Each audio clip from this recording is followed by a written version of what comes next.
Hey everybody, hey, so this is going to be my first build video. I'm going to do it in parts, and as you can see, there's parts. It is an Armattan Rooster frame. Got it super cheap from RC Crazed about a week and a half ago. They had a crazy sale, it was almost half price. So hey, with a warranty and half price, you can't go wrong. It's an old frame, but it's good. I like it. So for this video, I'm just going to go over the actual parts of the build I'm going to be doing. I'm not going to really build this the frame just yet. I don't want this to be too long and boring, but so I'm just going to go over what I got. So let's see, for the camera, I mean, this is also just parts that I've had laying around, so there's nothing really special. Although I did order a crossfire receiver for it, so that will be in, I think, Monday.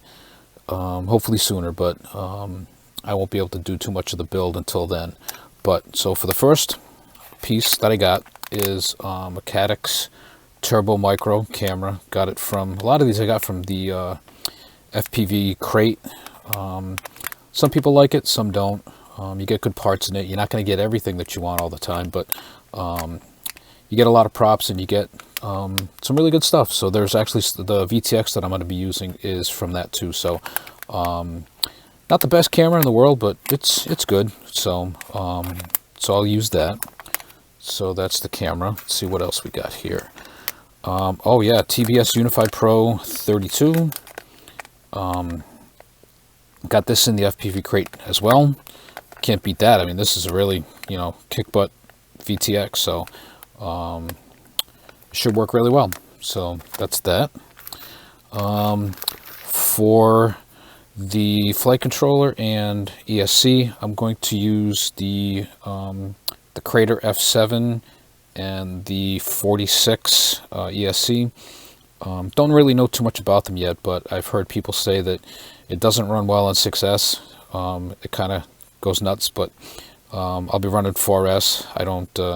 I'm not up to 6S yet, and I probably won't. So yeah, it should be all right. I mean, it's F7, 32-bit ESC, so yeah, guess you can't go wrong with that. So so that's good. And for the motors, if I can get it out of the bag here, it is going to be Emax motors, and I got these super cheap. Emax was running a clearance sale about 3 weeks ago. 2207, 2550 kV. So so yeah, this should be kind of decent. I mean, I use their Eco motors, and they're really good too. So kind of pop one out to see what they look like. They're pretty sharp looking anyway. So let's see if we can get this out of here. So yeah, so see, not bad. Should run okay. Get this back in here. And so for the frame, luckily I have a 3D printer. I keep it at work, and I printed some things. This is a crossfire mount for one of the arms. So I guess what you do is you kind of put it on the arm here, and let's see, which way does this go? Probably this way, and it will go like that. And you just put zip ties around it, put the antenna inside, and you're good to go. So that's pretty cool. What else do we got here? We got, I had camera mounts. There they are. These are micro camera mounts for, for a smaller camera. The Caddx is 19 by 19, so these mounts just kind of help to, mount the camera in there, because it's not wide enough. I think it's, it's too wide. I think it's 28 millimeter wide for the, for the camera. Where'd that go? Well, anyway, so these mounts will, help with that. So we can do that. And I'm not sure if I have a Hero 6, and I also have a Session, so I printed 2 mounts. So I figured, If I don't use one, I'll use the other, but I'm not sure yet. The Hero 6 works really good with Real Steady Go, which I've been starting to use lately. And, you know, the Session does too, but you need a special mount. It's got to be pretty soft and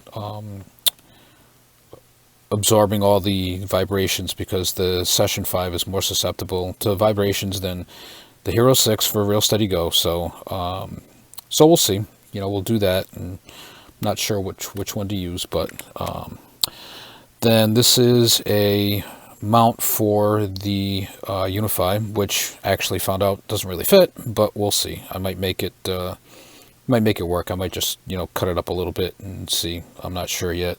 I'm not really sure how things are going to mount in this frame. I've never used it before, but I know that the height isn't too high, so I'm not sure how that's going to fit. And then I also got these two pieces, battery strap helpers, I guess. They're both pretty much the same, except this one has a spot for your XT60 and also for your balance lead. So I don't know. We'll see. We'll see about using those. I'm not sure which one, but I figured I'd print both and see what happens. Also, and I don't know, it's probably one of the best investments I ever made. A company called MIP.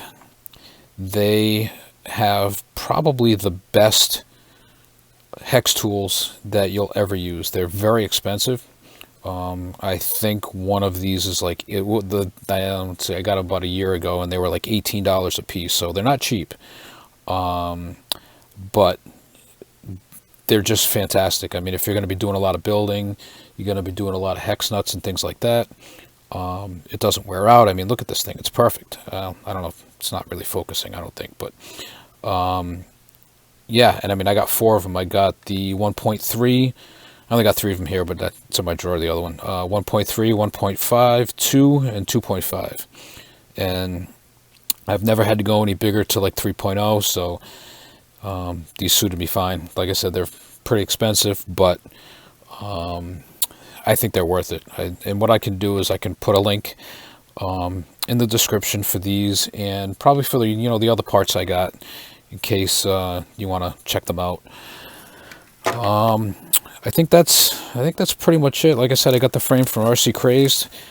They actually sent, and I actually did some research on it. I guess previous versions of the Rooster frame, the bolts that they included weren't that good, so they send you another bag, and this one says these are better bolts. Use these instead. So so yeah, so that's what I'll use. I'll swap them out with all these ones down here, and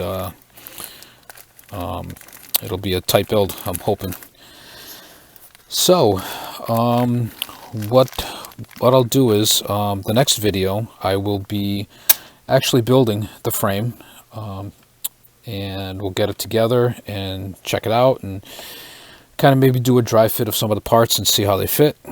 Hopefully they'll fit well. Hopefully the stack height will be good enough for the ESC and flight controller, but I don't know, we'll see. All right, well, I guess that's my first part 1 of a build, and when I start getting the frame together, there'll be the part 2, and then we'll start soldering things up, and we'll get this thing together. All right, so that's going to be it. As always, stay safe. Practice your social distancing. You know, stay healthy. We're gonna get through this. It's gonna be tough, but you know, we have FPV. We have, you know, we fly. Flying kind of just gets you away from things for a bit. So so that's how it works for me, and it's really, you know, really helpful. So other than that, that's it. Take care, and we'll see you next time.